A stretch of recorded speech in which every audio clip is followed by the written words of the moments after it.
안녕하세요. 저는 금일 강의 진행을 맡게 된 건강의학 교육센터의 장재입니다. 우선 강의 시작 전에 간단한 공지사항 먼저 말씀드리겠습니다. 유튜브 라이브는 크롬 브라우저에 최적화되어 있어 크롬 사용 권장드리며 개인의 네트워크 환경에 따라 음성과 영상 속도의 차이, 영상 끊김이 발생할 수 있습니다. 강의 종료 후 질의응답 시간이 있으며 유튜브 로그인을 하셔야 실시간 채팅으로 질문이 가능하오니 로그인 후 강의 참여 부탁드립니다. 모든 강의 종료 후 하단 URL에 만족도 조사지도 작성 부탁드립니다. 그럼 보건교사 대상 소아성장 클래스룸 1차 시 정상 사춘기와 성조숙증 강의 시작하도록 하겠습니다. 바쁘신 중에도 저희 소아성장 클래스룸에 참여해주신 보건선생님들께 감사드리며 금일 강의해주실 김용혁 교수님을 간략히 소개드리고 강의 시작하겠습니다. 교수님께서는 연세대학교 원주의과대학 원주 세브란스 기독병원 소아청소년과 임상조교수를 거쳐 현재 원주 세브란스 기독병원 소아청소년과 임상부교수로 재직 중에 계십니다. 그럼 김용혁 교수님을 모시겠습니다. 네, 안녕하십니까. 저는 오늘 강의를 맡은 원주 세브란스 기독병원 소아청소년과 김용혁 임상부교수라고 합니다. 제가 강원도 지역에 와서 이제 소아내분비과 진료를 한 지는 벌써 10년이 넘었습니다. 2013년도부터 원주 세브란스 기독병원에 와서 근무를 하고 있고요. 주로 성조숙증이라든지 성장 관련 진료, 갑상선이나 소아 비만, 소아 당뇨 환자들을 많이 돌보고 있습니다. 오늘 제가 말씀드릴 내용들은 주로 성조숙증, 정상 사춘기 또는 사춘기가 빨리 나타나는 성조숙증에 대한 내용들을 설명드리려고 합니다. 워낙 최근에 환자들이 많이 늘어나는 그런 것 때문에 강의를 의뢰를 주신 것 같고요. 어느 정도 알고 계신 분들도 꽤 많으실 거라고 생각이 됩니다. 보건교사 선생님들이 관심들이 많으시기 때문에요. 그래서 오늘은 강의는 되도록 좀 빠르게 마무리를 하려고 하고요. 되도록 질의응답 시간을 조금 더 길게 가져가려고 합니다. 일단 성조숙증에 대해서 알기 위해서는요, 정상사춘기에 대한 이해가 좀 있으셔야 됩니다. 성조숙증은 정상사춘기가 약간 빨리 온다, 치료가 필요할 정도로 빨리 와서 여러 가지 불이익이 주는 그런 질환이기 때문에 일단 정상사춘기에 대해서 간단하게 알아볼 것이고요. 또 성조숙증을 어떻게 진단하고 어떻게 치료하고 어떻게 예방할 것인지에 대해서 간략하게 살펴보겠습니다. 강의 배경은 앞서 말씀드린 대로 환자가 어마어마하게 많이 늘고 있습니다. 남자아이는 그래도 많이 늘지 않고 있는데요. 여자애들 같은 경우에 보시면은 2010년도에 28,000명의 진료를 받았다고 한다면 2016년도에 86,000명이고 최근 통계는 아직 나오지 않았지만 그보다 훨씬 더 많이 늘어났을 거라고 예상이 되고 있습니다. 제가 2013년도에 이 기독병원에 와서 진료를 했을 때는 외래 한 타임을 보게 되면 대략 환자를 한 15명에서 20명 정도 환자를 봤었고요. 지금은 한 타임에 한 60명 정도를 보고 있거든요. 제가 체감하기로는 10년 사이에 최소 3배 이상의 환자가 늘었다고 생각이 되고 있습니다. 성조숙증의 발생률은 엄청나게 늘어나고 있고요. 남자아이들도 많지는 않지만 증가율이 여자아이들만큼 높지는 않지만 상당히 늘어나는 추세입니다. 성조숙증의 가장 큰 문제가 뭘까요? 성조숙증의 가장 큰 문제점은요, 빨리 크고 빨리 멈춰서 예측되는 성인 최종 키에 미치지 못하는 거가 가장 큰 문제라고 보실 수가 있습니다. 그래서 어렸을 때 보면요, 파란색이 성조숙증 친구들의 성장 패턴인데요. 일반적인 정상적인 성장 속도를 가진 아이들보다 일찍 치고 나갑니다. 얼리 블루머라 그래서 일찍 치고 나가게 되고요. 대신 최종 성인 키에 이르러 가지고는요, 정상적인 성장 속도를 가진 친구들보다 최종 성인 키가 작아지는 문제가 있습니다. 사실은 요거 때문에 치료하는 게 가장 크다고 보실 수가 있습니다. 물론 여자아이들 같은 경우에는 너무나 이른 초경을 좀 늦추기 위한 그런 목적도 있지만요. 남자아이들 같은 경우에는 초경을 하는 것도 아니고요. 주로 여자아이들도 마찬가지 초경이 조금 일찍 하더라도 걱정하시는 것보다는 훨씬 더 그런 뒤처리나 자기관리를 생각보다 다들 잘하기 때문에 성조수중의 주 치료하는 목적은 최종 성인 키를 자기가 커야 될 만큼의 성장 잠재력만큼 도달할 수 있게 하는 게 가장 큰 목적이라고 볼 수가 있겠습니다.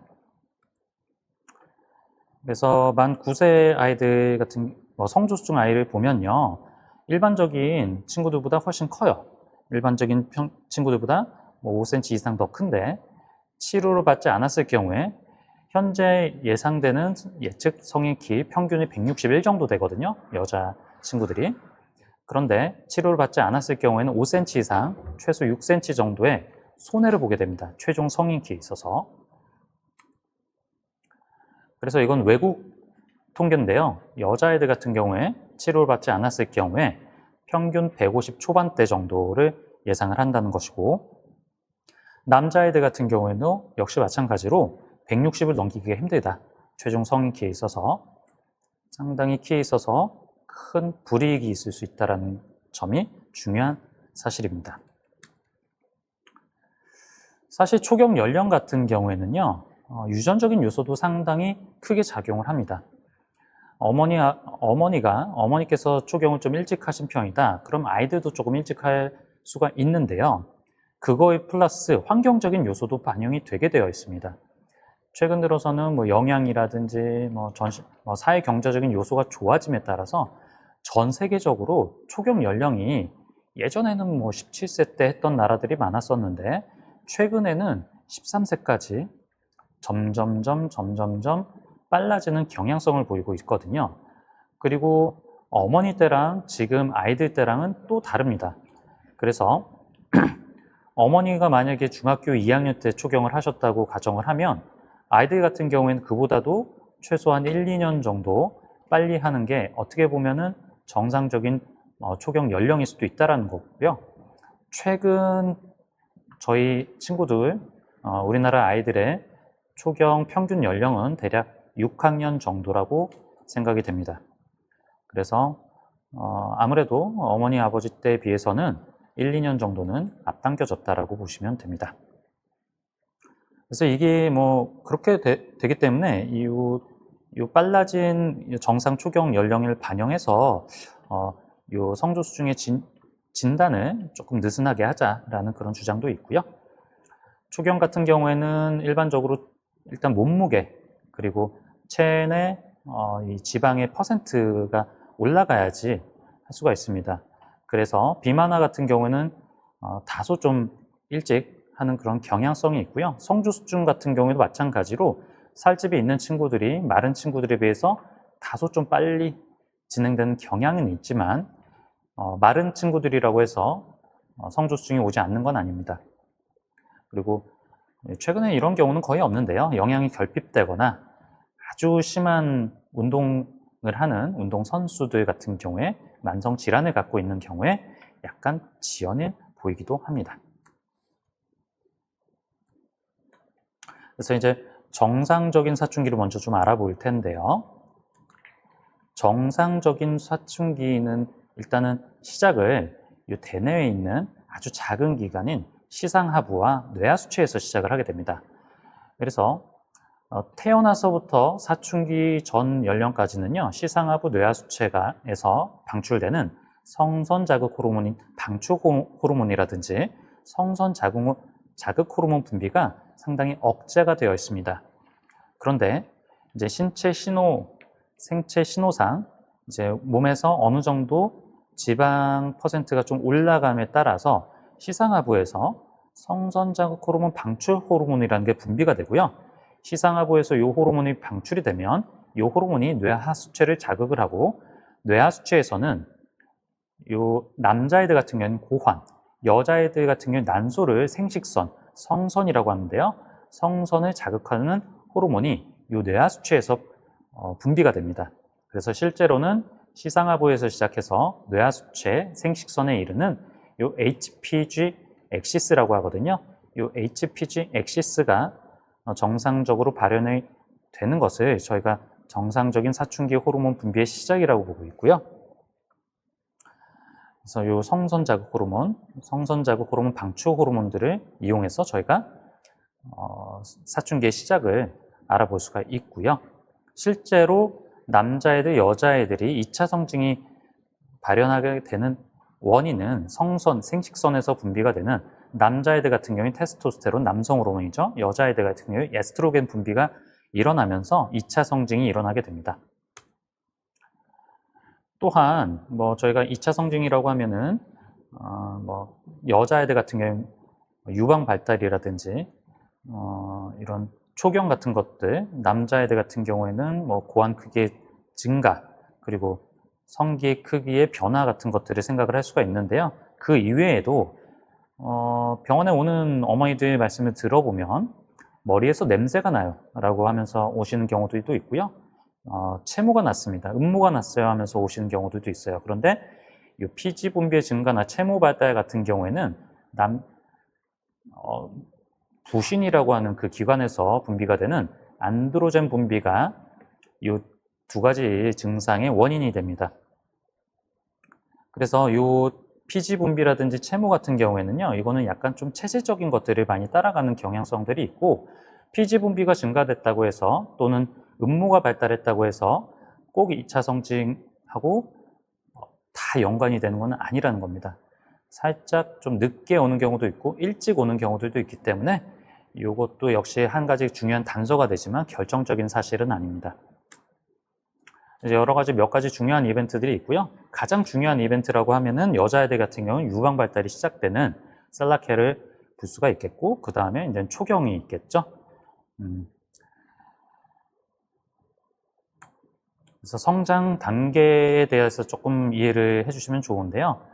우리 아이들 같은 경우는 두 번의 급성장기를 거치게 됩니다. 그래서 급성장기가 태어나서부터 1, 2세까지를 급성장기, 제1차 급성장기라고 하고요.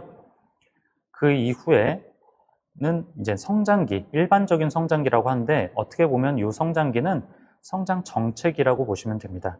그래서 급성장기에 비해서는 연성장 속도가 현저히 좀 떨어지고요. 급성장기 때 1년에 8cm, 10cm 정도 컸던 아이들이 이 성장기 만 3세 이후에는 연성장 속도가 대략 한 5cm에서 6cm 정도에 불과하게 됩니다. 그렇기 때문에 그 전에 급성장기에 비해서는 성장 속도가 좀 꺾이게 되고요. 이 시기에는 전반적으로 이제 성장 호르몬에 의존해서 성장하는 시기이기 때문에 그렇고요. 이제 그 이후에 2차 성징이 일어나게 되면 이제 제2급성장기라고 해서 성장 호르몬과 남자애들은 남성 호르몬, 여자애들은 여성 호르몬이 시너지 효과를 일어나면서 성장에 폭발적인 성장하는 제2급성장기가 일어나게 됩니다. 이 제2급성장기 동안에 남자애들은 대략 25에서 30cm 정도 크게 되고요. 여자애들 같은 경우 20cm에서 25cm 정도 크게 됩니다. 그리고 이제 제2급성장기가 마무리가 되는 14세에서 18세 정도가 되면 비로소 성인 성장기가 되면서 성장이 멈춰지게 됩니다. 남녀에 좀 차이가 있어요. 사춘기 급성장 같은 경우에는 여자애들, 남자애들 키를 보시면은 어느 순간 갑자기 여자애들이 남자애들을 추월하는 그런 구간이 생기게 되는데요. 이렇게 추월하게 되는 이유는 여자애들 같은 경우에는 성장 속도의 급성장기가 남자애들에 비해서 1, 2년 정도 일찍 오기 때문에 그렇습니다. 일단 사춘기 시작 연령이 1년 정도 빠르고요. 여자애들 같은 경우에 급성장기가 사춘기 초반에 일어나게 됩니다. 남자애들 같은 경우에 사춘기 중반 이후에 급성장기가 일어나기 때문에 이 급성장기의 시기의 차이에 따라서 이렇게 조금 역전되는 그런 구간이 있을 수가 있겠다라는 거고요. 성장에 영향을 미치는 요소들은 상당히 다양합니다. 사실은 성장에 있어서 가장 중요한 역할을 하는 건 유전이죠. 어머니, 아버지 키가 무엇보다 중요하고요. 나머지 운동이라든지 영양, 수면도 상당히 중요한 역할을 합니다. 일찍 자고 골고루 먹고 규칙적인 운동을 함으로써 최대한 유전적으로 물려받은 성장 잠재력만큼 도달할 수 있도록 하게 되는 거고요. 하지만 요즘 친구들 같은 경우에는 질병은 그렇게 많지 않지만 스트레스가 많고요. 또 사춘기가 빨리 오는 친구들이 많아졌습니다. 성조숙증이 많아지다 보니까 저희가 이제 전 국민이 유전적으로 클 수 있는 한민족이 유전적으로 클 수 있는 성장 잠재력 같은 경우에 한계가 있겠죠. 한계가 있어서 남자애들 같은 경우 173에서 4 정도, 여자애들 같은 경우 160에서 161 정도가 지금 클 수 있는 유전적 한계라고 볼 수가 있겠고요. 거기서부터 최근 10년간의 추세를 보자면은 더 이상 크고 있지는 않아요. 그러니까 평균 키 성장이 더 커지고는 있지는 않다. 오히려 사춘기, 성조숙증이 늘어남에 따라서 평균 신장, 특히 여자애들 같은 경우에 살짝 꺾이는 추세도 보이고 있다는 겁니다. 사춘기 때는 그래서 기본적으로 이제 수적 능력이 형성이 되는 시기고요. 성적으로 성숙이 되는 시기입니다. 2차 성징들이 나타나는 시기고요. 심리적인 변화도 상당히 많이 일어나게 됩니다. 또 2차 성징, 급성장이 일어나게 되는데 아까 전에 말씀드렸지만 남자애들 같은 경우에는 이제 사춘기 시작은 고환 크기의 증가로 시작을 하게 됩니다. 고환 크기가 4cc 이상으로 커지게 되면은 이제 사춘기가 정상적인 사춘기가 시작됐구나라고 저희가 알 수가 있고요. 4cc 같은 경우는 손가락 한 마디 정도를 생각을 하시면 됩니다. 여자아이들 같은 경우에는 가슴이 발달하면은 저희가 사춘기가 시작했구나라고 판단합니다. 체모라든지 물론 채취 같은 경우에도 한 가지 단서가 될 수가 있지만 가장 첫 번째로 나타나는 신호는 남자애들 같은 경우는 고환 크기 증가이고 여자애들 같은 경우는 가슴 발달입니다. 가슴 멍울이 생기면서 이제 2차 성징이 시작됐다라고 저희가 판단을 하는 거고요. 여자애들 같은 경우에 가슴 발달함과 동시에 심장 급등이 일어나게 됩니다. 평소에 1년에 한 4cm, 5cm 컸던 아이가 갑자기 1년 동안 성장한 그 기록을 봤을 때 6, 7cm 이상 크기 시작했다 그러면은 이 친구는 2차 성징, 사춘기가 시작됐다라고 보는 거고요. 남자애들은 좀 달라요. 남자애들 같은 경우에는 음경도 커지고 채모도 발생한 다음에 심장이 이제 급격하게 크게 되기 때문에 이 순서에 따라서 시기적으로 좀 차이가 있다라고 보시는 게 좋겠고요. 초경을 한다고 해서 키가 멈추는 건 아닙니다. 보통 일반적으로 초경은 가슴 발달하고 대략 한 2년 정도 시간적인 갭이 있고요. 그래서 가슴 발달 시작을 하고 2년에서 3년 정도 내에 초경을 한다고 생각하시면 되고 초경을 하고 나서 또 성인 키에 도달하기까지 또 2년에서 3년 정도의 시간이 있습니다. 하지만 초경 이후에는 아무래도 이제 급성장은 어느 정도 마무리가 되고 상당히 완만한 성장을 이루게 돼서 일반적으로 초경 이후에 성인 키까지는요, 대략 한 5에서 7cm 정도 더 크고 마무리가 되는 경우들이 많습니다. 물론 이것도 개인차는 꽤 많은 편이에요. 그래서 정상적인 여자와 남자의 사춘기 시작 연령을 보시면은 남자애들 같은 경우에는 만 10살에서 14세 사이에 고환 크기가 증가가 되는 게 시작을 해야 되는 게 정상이고요. 여자애들 같은 경우에는 만 9세에서 13세 사이에 가슴 크기 발달이 일어나게 되는 게 정상 시기입니다. 그래서 9세에서 13세 사이, 10살에서 14살 사이라는 게 중요하고요. 또 그보다 약간 빨리 하는 친구들이 있습니다. 이거를 조기 사춘기라고 하고요. 남자아이들인데 만 9세에서 10세 사이에 시작한 아이들, 사춘기 증상이 여자아이들인데 만 8세에서 9세 사이에 시작한 아이들을 조기 사춘기 또는 조발 사춘기라고 합니다. 한 1년 정도 갭을 두고서 조금 빠른 아이들이라고 표현을 하고요. 이 아이들까지는 사실은 원칙적으로는 치료 대상이 되지는 않아요. 정상보다는 약간 빠르다, 조금 경계한다 라고 이해를 해주시면 될 것 같고요.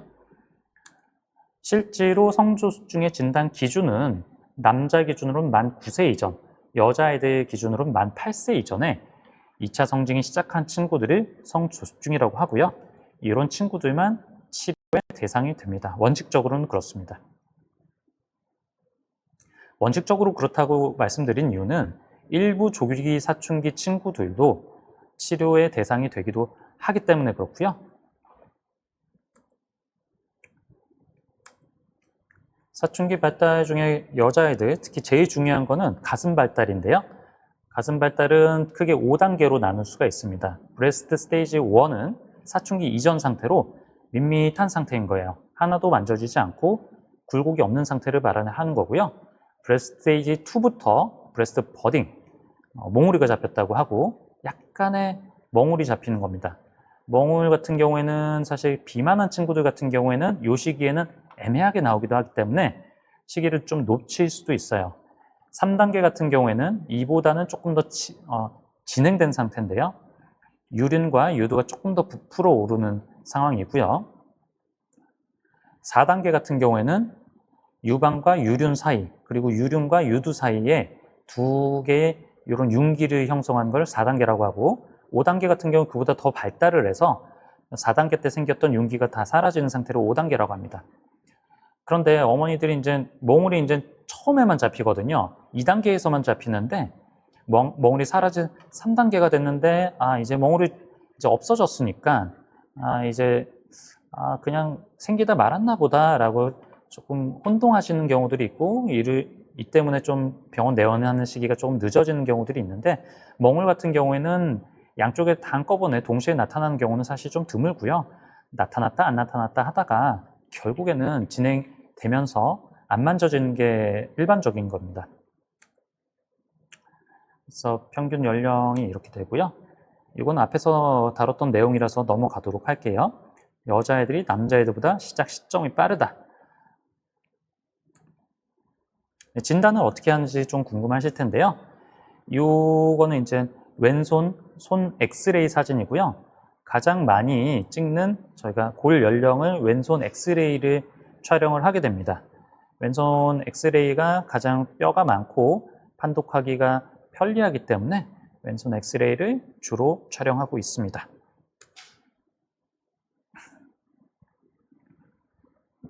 그래서 성조수중의 진단 정의는요, 만 8세 이전에 유방 발달이 시작했는지, 그래서 만 8세 이전에 유방 발달이 시작하지 않았으면 이것은 성조수증은 원칙적으로는 아닙니다.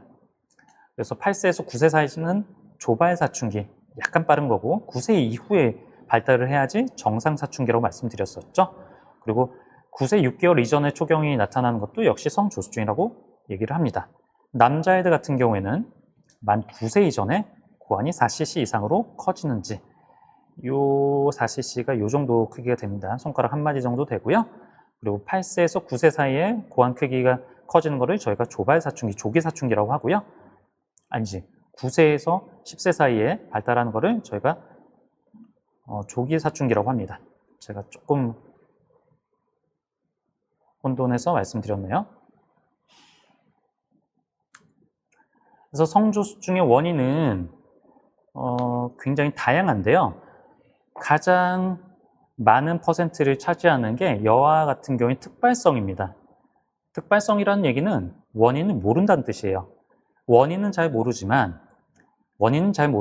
사춘기가 그냥 빨리 온 상태를 저희가 특발성 성조수증이라고 합니다. 특발성 진성 성조수증이라고 하고요. 이게 차지하는 비율이 가장 많습니다. 그 이외에 난소 종양이라든지 뇌질환 같은 경우에도 있기는 하나 상당히 좀 드물고요. 근데 남아 같은 경우 좀 달라요. 남아 같은 경우에는 특발성이 조금 더 상당히 좀 적은 편입니다. 여아 같은 경우에는 거의 대부분이 이제 특발성 원인을 찾을 수가 없는데, 남아 같은 경우에는 원인이 있는 경우들이 더 많아요. 그렇기 때문에 남아 같은 경우에는 특히 뇌질환의 가능성도 상당히 높아서 남아 같은 경우에는 성조수증으로 진단될 경우에 MRI 촬영을 반드시 좀 해줘야 되고요. 그래서 진성과 가성의 차이점에 대해서 말씀드리면은, 진성은 그냥 아까 전에 말씀드린 정상 사춘기, 뇌하수체, 시상하고 뇌하수체, 성선축이 정상적으로 발달했는데 그게 좀 일찍 일어난 걸 진성이라고 하고요. 가성은 그렇지 않고 고환이라든지 난소라든지 또는 원인 모를 어떤 엉뚱한 곳에서 남성 호르몬, 여성 호르몬이 발현되는 거를 가성 성조수증이라고 합니다. 이거는 그렇게 모르셔도 될 것 같고요. 진단은 어떻게 하느냐? 일단은 오시게 되면은 병력을 저희가 청취를 하고요. 어머니, 아버지가 어떻게 성장 패턴을 가졌었는지를 청취를 하게 됩니다. 이게 사실 제일 중요하고요. 그리고 최근 성장 속도를 물어보게 돼요. 최근에 1년에 6cm, 7cm 이상 컸다 여아들이 그랬으면 성조수증을 저희가 좀 의심을 하게 되고요. 남아 같은 경우에는 그냥 키 크는 이런 반응들이 좀 적기 때문에 진단하기가 좀 어려울 수도 있는데 대신 좀 드물어요. 저희가 10명 100명을 치료한다 그러면 남아 같은 경우에는 5명도 안 되는 것 같습니다. 그러고서 이제 진찰을 하게 되고요. 키 몸무게가 어머니, 아버지 성장과 비슷하게 움직이고 있다라고 한다면은 그거는 정상적인 성장 패턴이라고 저희가 판단을 하고요. 그렇지 않은 경우에는 조금씩 의심을 해봐야 됩니다. 엄마, 아버지가 그렇게 생각보다 평균이거나 평균 이하인데 아이가 평균 이상이라고 한다면 그건 좋아하실 게 아니라 경계해야 될 만한 부분이라고 볼 수가 있겠고요.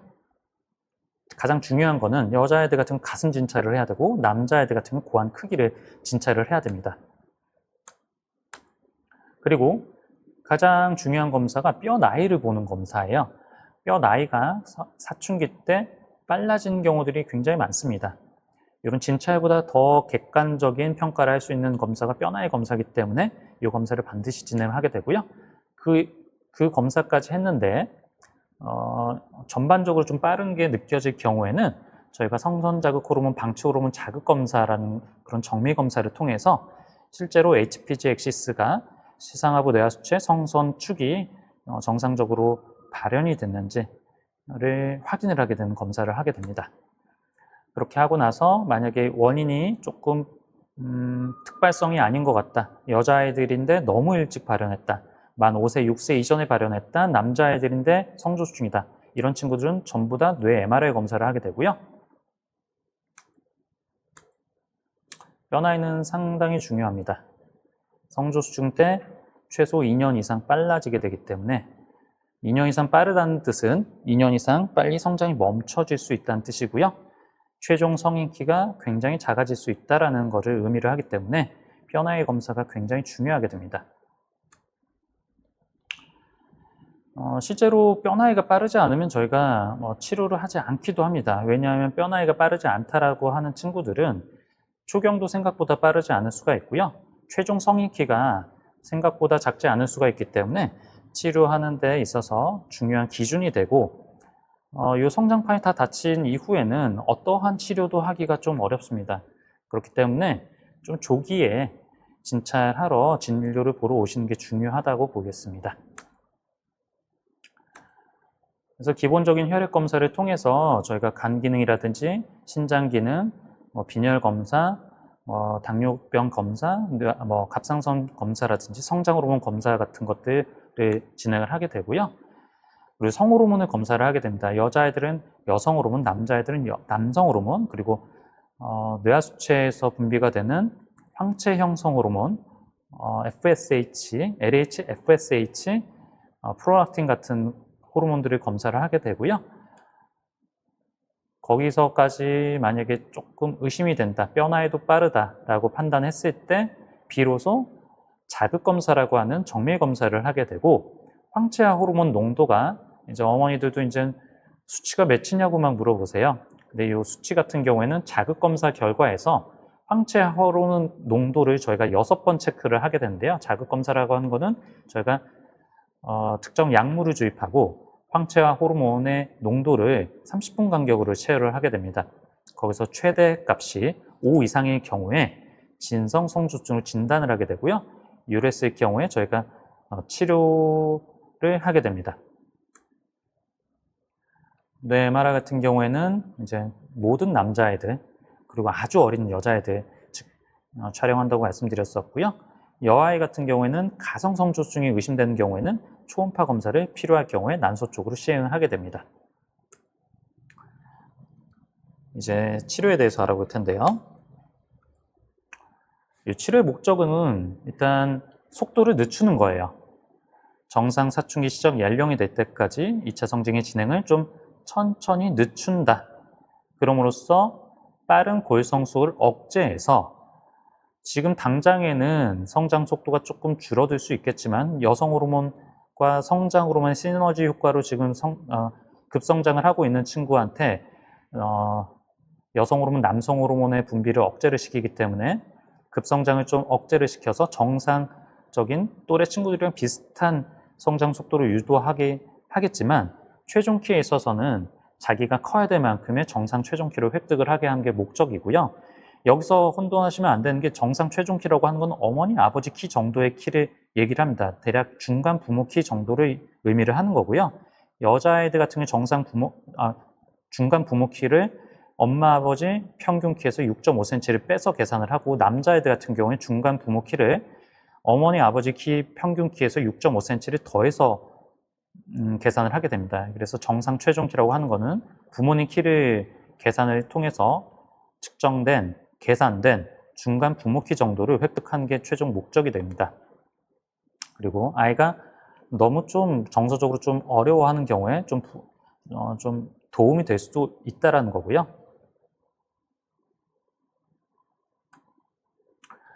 치료 대상은 일단 뭐 진단이 돼야 되겠죠. 그래서 특발성 중추성 성조숙증이라고 하는 거는, 이게 말이 어렵지만 어려운 건 아닙니다. 중추성 성조숙증이 바로, 중추라고 하는 거는 아까 전에 말씀드린 시상하부 뇌하수체에서 시작한 정상적인 성조숙증을 중추성 성조숙증이라고 하는 거고요. 특발성은 원인을 알기 어려운, 그렇지만 대부분을 차지하는, 여자애들에서 80% 이상 대부분을 차지하는 특발성 중추성 성조숙증을 치료하게 된다. 근데 이것도 다 치료의 대상이 되는 건 아니고요.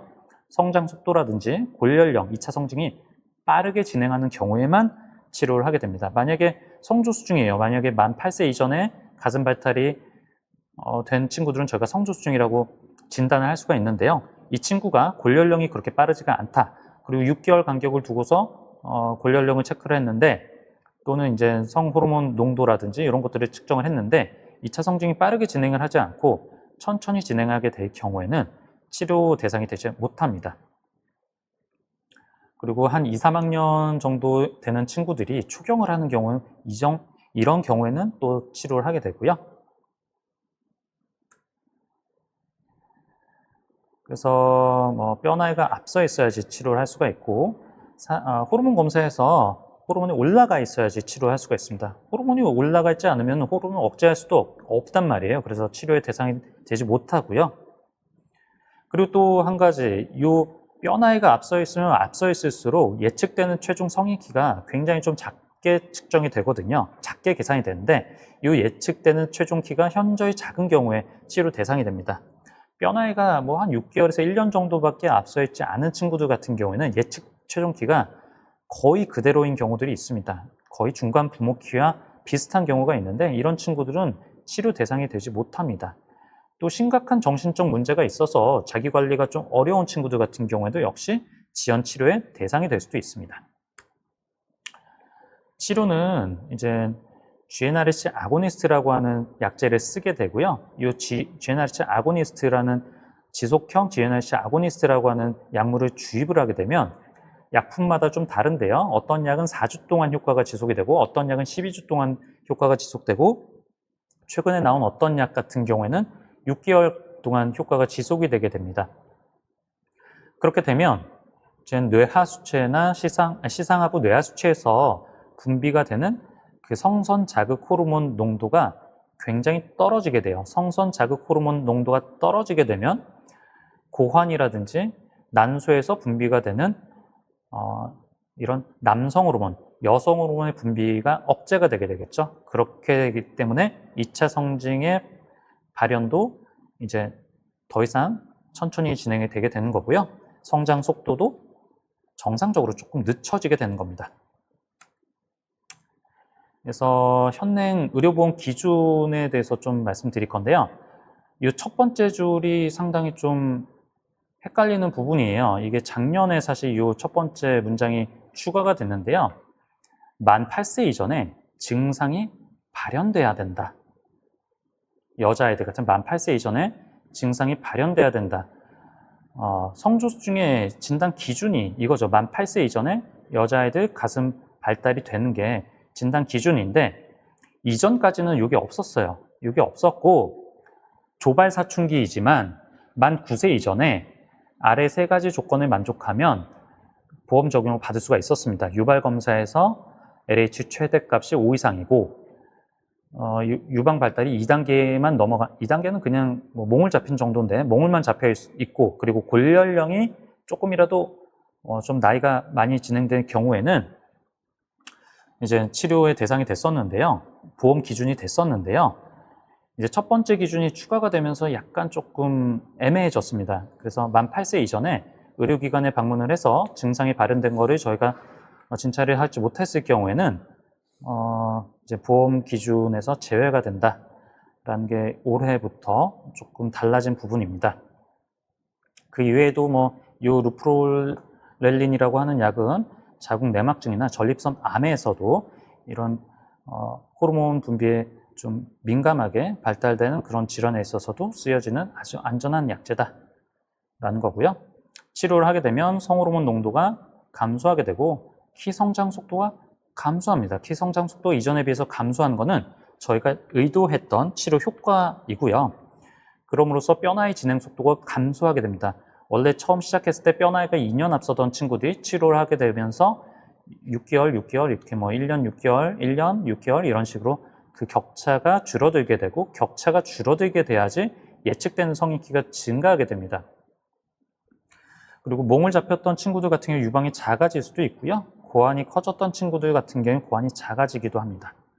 하지만 치료를 하고 있다고 해서 유방 발달이 하나도 일어나지 않는 것은 아니에요. 그래서 치료하고 있는 도중에도 유방 발달이 서서히 진행을 할 수는 있습니다. 그렇다고 해서 치료가 안 되는 건 아닙니다. 하지만 이 치료 같은 경우에는 월경을 하던 친구들도 치료하게 되면 월경이 끊기거든요. 그렇기 때문에 치료 도중에 월경이 할까 이렇게 걱정하시는 분도 있는데 그런 경우는 거의 발생할 수가 없습니다. 안정성은 상당히 높아서 치료를 중단하게 되면 다시 생식성이 활성화가 됩니다. 뇌하수체 시상하부 상선 축이 다시 정상적으로 활성화가 되면서 대략 1년에서 1년 반 정도 있다가는 초경도 하게 되고요. 정상적인 임신과 출산하는데 아무런 문제가 일어나지 않습니다. 그리고 이 치료하면서 이제 비만이 유발되지 않는지에 대한 그런 걱정도 있지만 비만을 유발하지는 않습니다. 이 치료 자체가. 하지만 사춘기 특성상 지방 축적이 좀 쉽게 될 수 있는 시기거든요. 그래서 비만을 미리 좀 예방할 수 있게 식생활을 좀 조절하는 건 필요할 거고요. 예방 및 조기 발견도 중요한데 일단 성조증을 조기에 발견하기 위해서는요. 성장 곡선을 잘 활용하는 게 무엇보다 필요하고요. 이 성장 곡선은 요 밑에는 이제 만나이 연령대가 있고요. 세로축은 신장입니다. 남자의 여자인데요. 여기다 점을 찍으면서 점을 하나씩 찍으면서 아이의 성장 상태를 이제 파악을 하는 겁니다. 거의 대부분의 친구들은요. 한번 점이 찍히면 그 퍼센타일, 그 백분위수를 많이 벗어나는 경우들이 드물어요. 그런데 성조증 같은 게 어떻게 변하냐면 그 캐널을 벗어나서 갑자기 쑥 커서 오는 경우들이 많습니다. 특히 여자아이들 같은 경우에 그런 경우엔 좋아할 게 아니라 다른 2차 성징이 있는지 조금 더 세심하게 진찰할 필요가 있다는 거고요. 그래서 이제 만 8세 이전에 가슴이 나왔다 그럼 반드시 진찰이 필요하고 만 9세 이전에 고환이라든지 성기가 커지기 시작한다 그럼 진찰을 받아야 됩니다. 그리고 2, 3학년 이전에 초경을 했다 진찰을 받아야 하고요. 이거는 참 일반적인 얘기인데요. 규칙적인 운동, 균형 잡힌 식사를 통해서 비만을 예방하는 게 가장 쉽게 예방할 수 있는 생활 습관 중에 하나인 것 같아요. 비만이 이런 사춘기 진행 속도를 빠르게 하는 거는 사실이거든요. 물론 비만하다고 해서 모든 친구들이 성조증으로 가고 마르다고 해서 성조증이 하나도 없고 한 건 아니지만 체중을 관리하는 거는 성조증을 예방할 수 있는 가장 쉬운 방법 중에 하나입니다.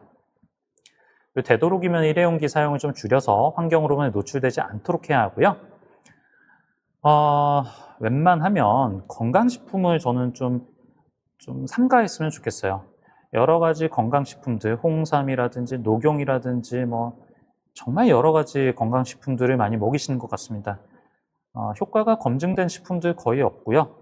이런 검증되지 않는 한약 제품들 때문에 골연령이 빨라지고 비만을 유발하고 성조증이 촉진되는 경우들이 상당히 많이 볼 수가 있거든요. 이런 것들은 최대한 삼가하는 게 좋다라는 거고요.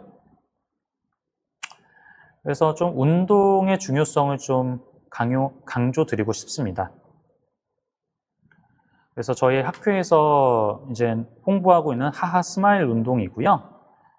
하루에 8시간 이상 푹 자기, 하루에 30분 이상 운동하기, 스마트폰, 컴퓨터, TV 사용 줄이기. 그래서 하하 스마일입니다. 그래서 일조량은 충분히 하루에 30분 이상 햇빛 보기 해서 하하 스마일 건강이고요. 이런 하하 스마일 건강 같은 경우에 아이들의 이제 올바른 성장을 이제 저희가 유도할 수 있고 비만과 성조수증을 예방하는 데 있어서 상당히 도움이 될 거라고 저희가 확신하고 있고요. 이런 지도들을 부탁드리고 일단은 제 강의는 여기서 마치겠습니다. 이제부터는 질의응답 시간을 갖도록 하겠습니다. 채팅창에 질문을 써주시면 순차적으로 답변 드리도록 하겠습니다. 김지영 선생님께서 홍삼이나 녹용 이외에 칼슘이나 비타민제도 해당이 되시는지 질문 주셨습니다. 일단 칼슘제에 대해서 좀 저도 할 말을 드리고 싶어요. 칼슘이 물론 뼈의 주 성분이 되는 건 사실이고요. 칼슘이 부족하면 성장도 느려질 수가 있는데 칼슘이 부족한 경우가 일단 거의 없습니다. 그리고 또 과도한 칼슘 복용은 저희가 좀 삼가하기를 좀 권유드리고 싶은데 칼슘 같은 경우에 약으로 고용량이 들어가게 되면요. 더 건강 보조식품이라든지 약품으로 과도하게 들어갈 경우에는 이게 뼈로 가는 게 아니라 혈관이라든지 이런 엉뚱한 곳에 쌓이는 경우들이 있습니다. 상당히 장기적으로 문제가 될 수 있는 건강 보조식품 중에 하나가 칼슘제이기 때문에 칼슘제 같은 경우에는 좀 삼가해 주실 것을 좀 권유드리고 싶고요. 그래서 정 먹이고 싶으시다 그러면 저는 보통 종합 비타민제를 가장 많이 추천을 드리는 편이고 또 아이들이 일조량이 일반적으로 굉장히 좀 부족하기 때문에 거의 대부분 친구들 비타민 D 수치를 측정을 해보면은 부족한 경우들이 굉장히 많습니다. 그래서 초등학교 연령 친구들 같은 경우에는 하루에 최소 1000에서 2000 IU 정도의 비타민 D 보충제 같은 경우에는 조금 권유드리는 편입니다. 종합 비타민제에도 물론 칼슘이 들어있지만 상당히 소량이 들어있기 때문에 해로운 정도가 아니고요. 비타민 D 같은 경우에는 다소 좀 과량 섭취하더라도 해롭지 않습니다. 그래서 좀 충분한 양의 섭취는 좀 필요할 수가 있겠다. 특히 일조량이 적은 경우들이 대부분이기 때문에 그런 것들을 좀 설명드리고 있고 또 성장을 촉진시킨다는 그런 보조 제품들이 굉장히 많은데 그거는 근거가 하나도 없습니다. 굉장히 비용도 비싼데 효과가 전혀 없다고 봐도 무방하거든요. 그런 것들은 정말로 안 하셨으면 좋겠다라고 권유드리고 싶습니다. 콩에 식물성 에스트로겐이 있다고 하는데 성장기 여학생에게 안전한 하루 권장량이 있는지 질문 주셨고요. 네, 맞습니다. 콩에 식물성 에스트로겐, 아이소플라본이 있는 건 사실이지만 저희가 일반적인 경우에 이 콩 섭취량이 과도해서 성조수증을 유발시킨다는 그런 근거는 사실 전혀 없습니다. 그래서 일반적으로 저희가 섭취하는 그런 정도는 전혀 문제될 게 없고 다만 이제 과도하게 두유라든지 콩 단백질을 따로 먹는 것들은 좀 피하는 게 좋겠다. 굳이 그렇게 해서 단백질 섭취를 섭취하는 것보다는 다른 동물성 단백질이 더 품질도 좋고 하기 때문에 두부, 콩류를 굳이 피할 필요는 없겠다라는 게 제 의견이고요. 석류 같은 경우에도 가끔씩 먹는 건 괜찮습니다. 가끔씩 먹는 건 괜찮은데 그걸 쌓아두고 먹는다? 뭐든 과하면 좋지 않겠죠? 그래서 이런 것들은 사실 하루 권장 섭취량이 정해진 건 아니지만 어쩌다 한번 먹는 건 괜찮겠지만 쌓아두고 먹는 그런 것들은 좀 삼가했으면 좋겠다. 다른 것들도 거의 대부분 마찬가지예요. 과해서 좋은 건 별로 없다. 이렇게 말씀드리고 싶습니다. 가람 선생님께서 주사 치료는 언제까지 지속해야 하는지 질문 주셨습니다. 주사 치료 같은 경우에는 일단 여자애들 같은 경우에는요, 뼈 나이 기준으로 12세에서 12년 6개월 정도까지, 남자애들 경우에는 13세 정도에 마무리를 하게 되고요. 일반적으로 치료 기간이 최소 2년에서 2년 6개월 정도 지속이 됩니다. 그리고 보통 초경 이후에 1년에서 1년 반 정도 있으면 초경을 하게 되거든요. 그래서 보통 여자아이들 한 5학년 쯤 마무리되는 친구들이 제일 많은 것 같고요. 그래서 그 이후에 초경하는 시기가 6학년 정도 됩니다. 그래서 6학년 정도는 아까도 말씀드렸지만 아이들 초경 시작하는 평균 연령이랑 거의 같거든요. 그래서 아이들이 적응하는 데 있어서 크게 무리되지 않은 정도를 저희는 지향하고 있습니다. 얼마 전에 기사로 생후 4개월 이전에 항생제를 복용하면 성조숙증 걸릴 확률이 매우 높다는 걸 봤는데 사실인지 질문 주셨습니다. 저도 뭐 기사를 보기는 했는데요. 자세하게 보지는 않았어요. 그런데 4개월 이전에라도 항생제 치료가 필요하면 반드시 써야 되겠죠. 항생제를 꼭 필요한 경우인데 쓰지 않으면 엄청난 문제가 생길 수가 있거든요. 그래서 근데 뭐 실질적으로 쓰게 되는 경우들이 그렇게 많지는 않습니다. 소아과 전문의 진료를 받으신다면 꼭 필요한 경우가 아닌 경우에 4개월 이전에 항생제를 일단 처방하는 경우들이 굉장히 좀 드물다. 하지만 써야 될 경우에는 반드시 써야 하고, 이거 같은 경우에는 아직까지는 뭐 아주 널리 검증된 연구 결과는 아니기 때문에 크게 걱정하실 정도는 아니다 라고 보실 수가 있을 것 같습니다. 연아람 선생님께서 성조숙증이 아닌 조기사춘기도 일단은 병원에 가는 게 좋은지, 그 조기사춘기는 보험은 안 되지만 원한다면 치료를 받을 수 있는지, 그 치료 비용도 궁금하다고 하셨습니다. 일단 조기사춘기 같은 경우에는요, 보험도 안 되지만 치료를 함으로써 최종 성인 키를 이제 개선할 수 있는 정도가 상당히 좀 제한적입니다. 뼈 나이가 아주 많이 앞서는 친구들, 2년 이상 앞서는 경우가 아니라면 조기 사춘기 같은 경우에는 저는 치료한 거를 굉장히 좀 권유드리지 않는 편이고요. 또 이런 친구들 뭐 생활습관 교정만 가지고서도 초경 연령을 5학년 이후로 얼마든지 좀 지연시킬 수가 있거든요. 5학년 이후에 초경한 게 거의 확실하다라고 하면은 이런 조기 사춘기 친구들 치료할 이유가 하나도 없습니다. 초경 5학년 때 하는 거 얼마든지 잘 적응할 수가 있고요. 또 키 같은 경우에도 치료를 해서 이득 보는 경우들이 별로 없기 때문에 진행 속도가 빠르지 않은 성조숙증이라든지 일반적인 조기 사춘기 같은 경우 뼈 나이와 자기 나이의 차이가 크지 않은 조기 사춘기 같은 경우에 치료의 이득이 거의 없습니다. 만약에 치료를 하게 되는 경우들이 있는데요. 이제 비급여 치료를 하게 되고, 최근에 저희 병원에서는 이제 12주짜리 주사를 많이 사용을 하고 있어요. 12주에 한 번씩 주사를 받게 되고, 대략 약제비가 보험이 되지 않는데, 이건 실비보험도 대부분은 되지 않고, 대략 12주에 한 번 맞는 주사 비용이 26만 원 정도 합니다. 그리고 치료 기간이 한 2년에서 2년 6개월 정도 소요된다라고 볼 수가 있겠습니다. 보험이 되면 보통 약제비는 30% 정도 부담을 하게 되고, 그 나머지 본인 부담금에 대해서도 실비보험 적용을 받을 수가 있기 때문에 사실은 실질적으로 성조숙증 치료를 일반적으로 보험 적용돼서 받게 되면 금액적인 부담이 돼서 치료를 받지 못하는 경우는 거의 없겠습니다. 비타민 D가 부족할 경우에 얼마나 지속적으로 먹여야 하는지 질문 주셨습니다.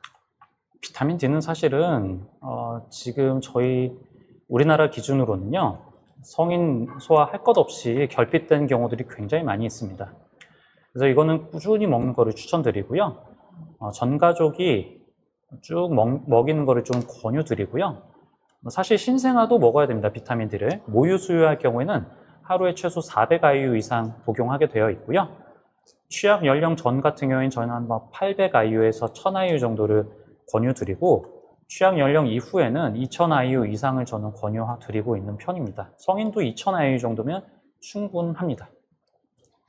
비만을 예방하는 게 중요하다 하셨는데, 비만과 성조숙증의 상관관계를 부모님께 이제 설명드릴 때 저 쉽고 과학적인 근거로 설명드리고 싶다고 하십니다. 일단 사춘기가 이제 시작을 하게 되려면요, 몸에 어느 정도 지방이 축적이 돼야지 시작을 하게 됩니다. 몸에 어느 정도 지방이 축적이 되고 골 연령이 일정 수준 이상으로 진행이 돼야지 사춘기가 시작을 하게 되거든요. 근데 과도한 지방 축적이 되게 되면 그 생체 신호가 빨라지게 되겠죠. 그렇기 때문에 사춘기 진행이 빨라질 수밖에 없다라는 거고요. 그래서 비만의 예방이 사실은 성조숙증 예방의 핵심 중에 핵심입니다. 비만은 사실 예방하는 게 어렵지는 않아요. 말로는 어렵지가 않습니다. 하지만 행동이 어렵고요. 식사를 조절한다는 게 생각만큼 쉬운 일이 아닙니다. 단순당 섭취를 많이 줄여야 되는데 이미 뭐 단순당을 섭취하는 통로가 너무 많이 있고요. 이런 부분에 대해서는 상당한 노력이 필요합니다. 실제로 저는 뭐 성조증 환자도 많지만 비만이라든지 비만으로 인한 이런 조기에 생기는 당뇨병 환자들도 상당히 많이 접하는 편입니다. 초등학교 학생 중에서도요, 최근에는 조기에 당뇨가 발병되는 비율들이 굉장히 많이 있습니다. 블루베리도 하루에 종이컵 한 컵 이상으로 먹으면 성조숙증 위험이 올라갈지 질문 주셨습니다.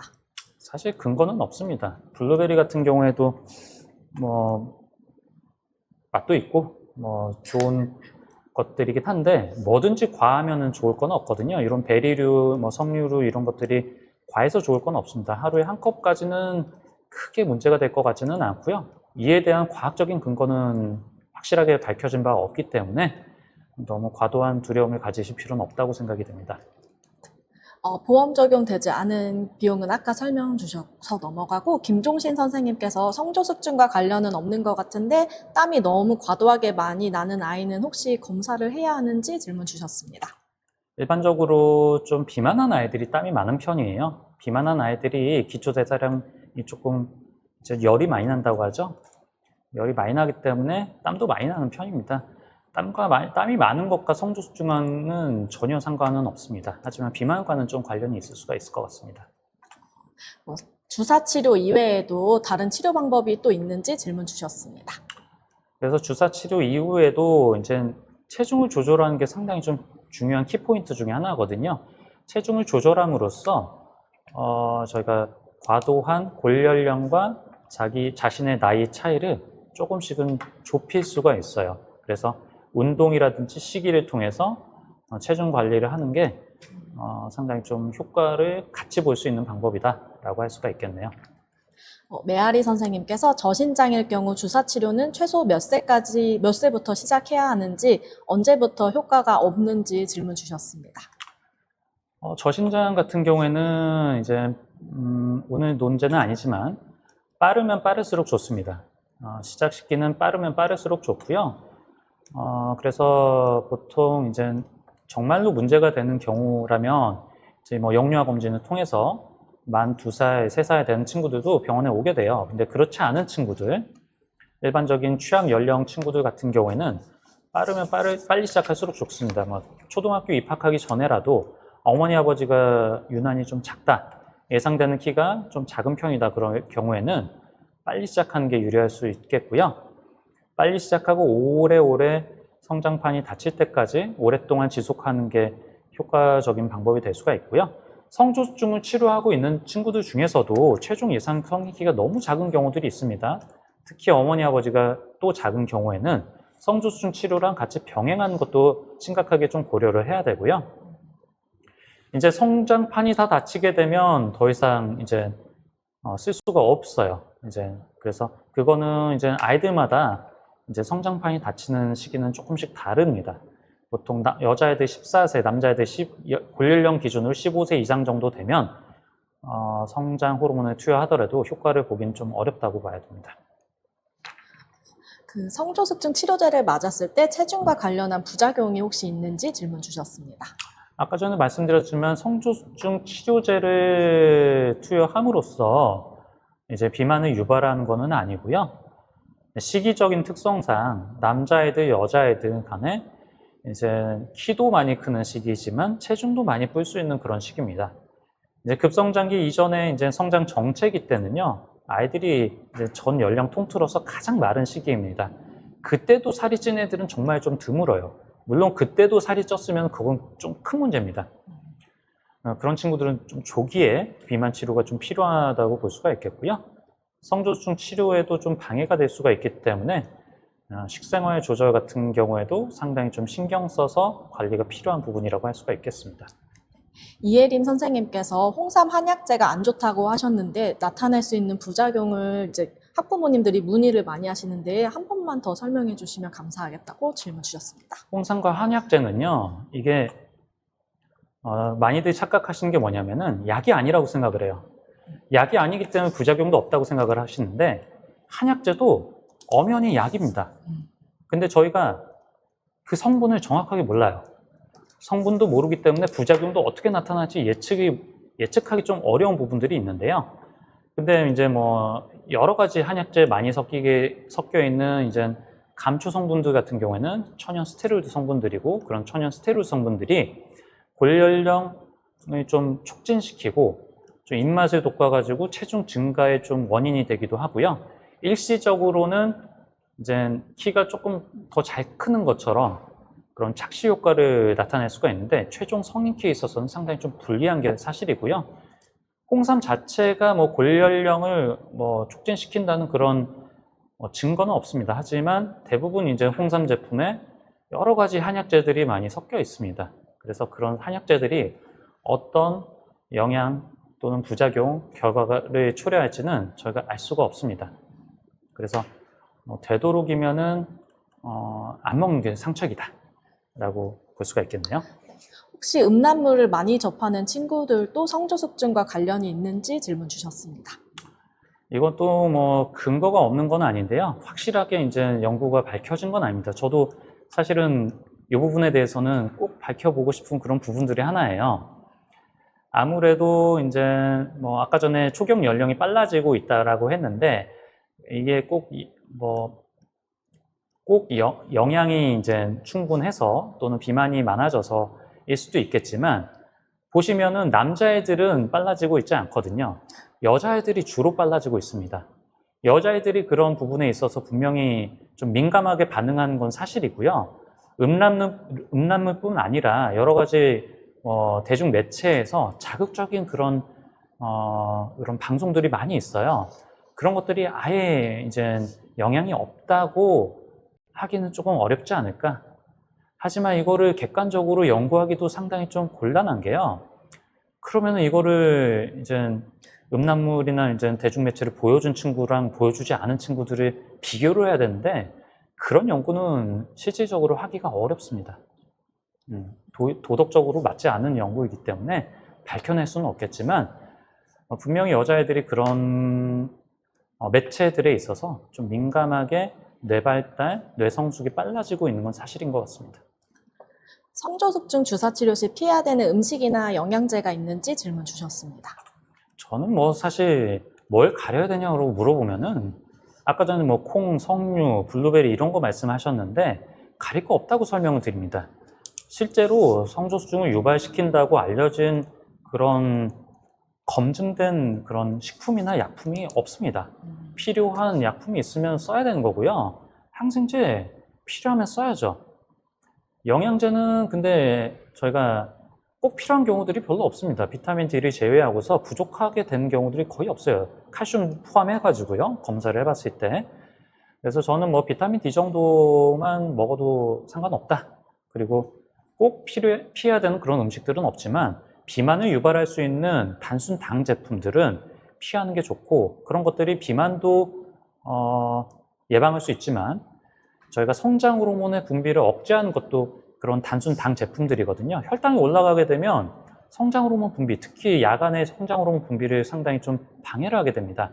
그래서 단순 당 섭취는 저는 특히 뭐 음료수나 아이스크림은 거의 안 먹는 거를 권장드립니다.